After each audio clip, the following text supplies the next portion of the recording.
So far, you should know how to graph sine, cosine, and tangent functions. Today, we're going to take a look at cosecant and secant functions. Really, cosecant and secant functions are very, very similar to sine and cosine because we actually graph sine and cosine before we can complete the cosecant or secant function. Now, there was a typo on a review worksheet, but I figured that was a great opportunity for me to bring it up. So normally when we do this, I have you write b times x minus h. So if there's ever a b with the x inside of the parentheses, we're going to have to pull out the b. Okay?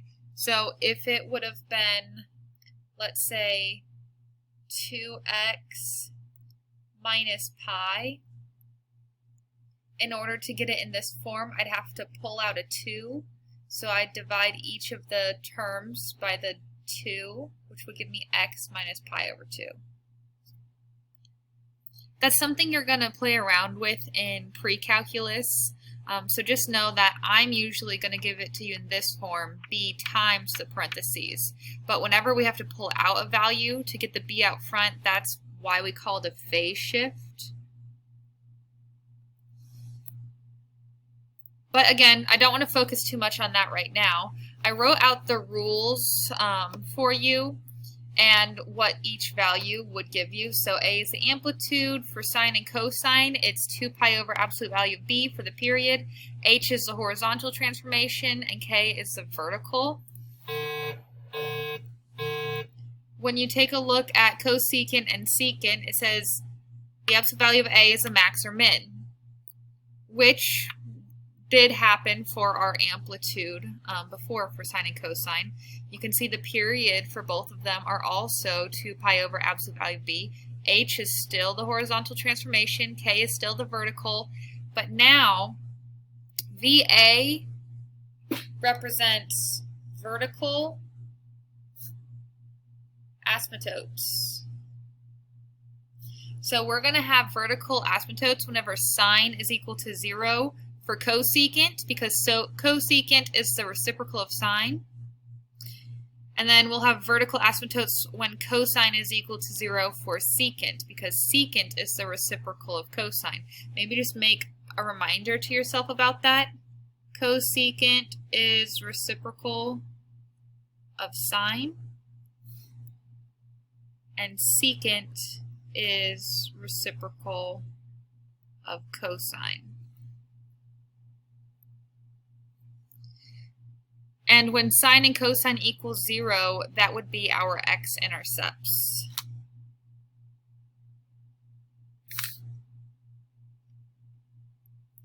This will all make more sense once we actually start graphing. So let's go ahead and just dive in with the parent function for cosecant of x.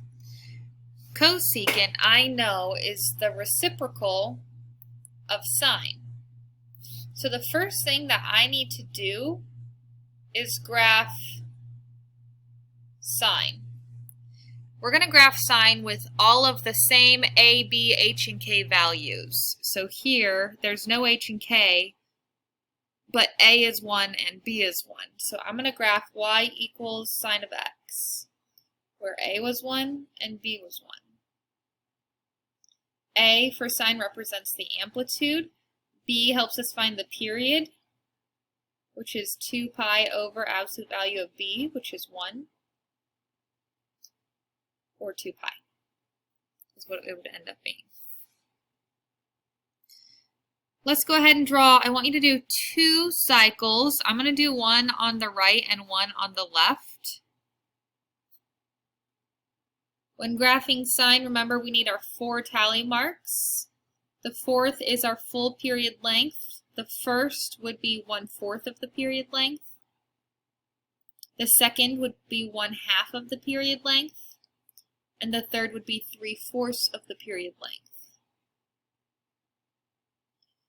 Along the y-axis, we're going to label our scale really based upon personal preference. I see that A is 1. I like to use a scale of 1/2 if I can, just so it's not too crowded. If you would like to use a scale of 1, you're welcome to do that as well.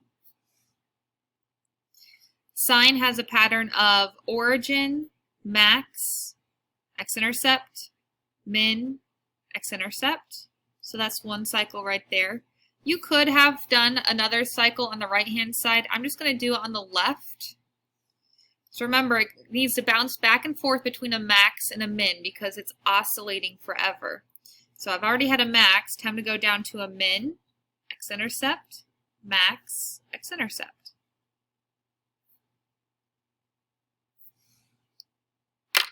Now, once you have graph sine, we can find cosecant by making our maxes become mins and our mins becoming maxes.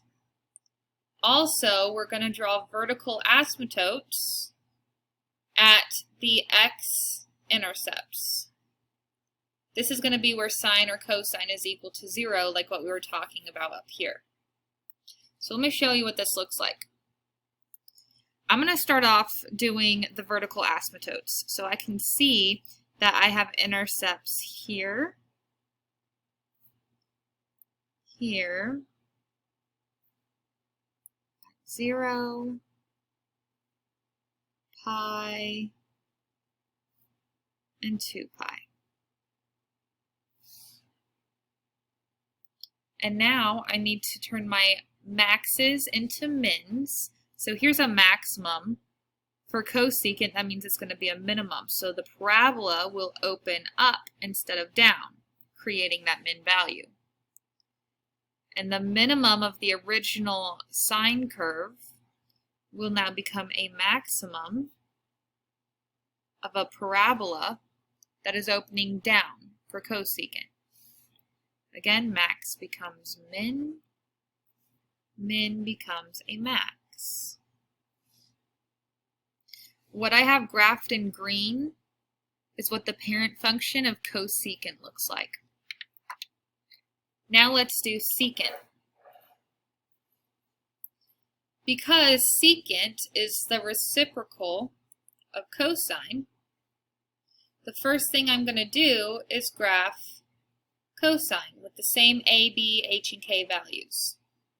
So I'm going to graph y equals cosine x, where a is 1 and b is 1, because a is 1 here, b is 1 here, and there's no h or k.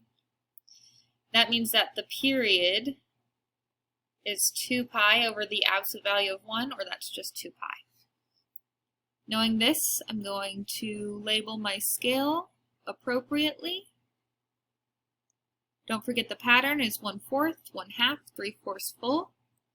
I'm going to use a scale of 1/2 for my y. And I'm going to put 4 tally marks on the left because I'm going to draw 2 cycles of cosine. The pattern we're used to doing for cosine is max, x-intercept, min, x-intercept, max. So this here is 1 cycle of cosine. I could have done a cycle to the right, but like I said, I'm going to do it to the left, so it's max, x-intercept, min, x-intercept, max.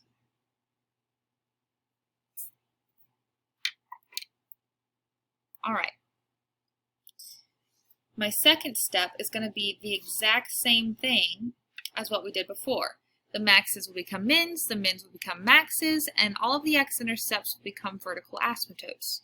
So it's easiest if you start with the vertical asymptotes.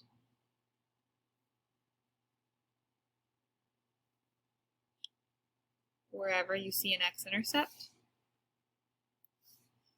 And then the maxes become mins, the mins become maxes. You're essentially just flipping the curve, and it's creating parabolas. Because remember, the function can get really, really close to an asymptote, but never quite touch it. What I have in green is what the parent function of secant looks like. Now, I do want to mention, when we're creating the vertical asymptotes, if I were to have had a k function, the center line would have shifted up or down. So we would have to look at that center line or our line of symmetry in order to identify where the asymptotes would be. And you're going to see that in an example on the next page.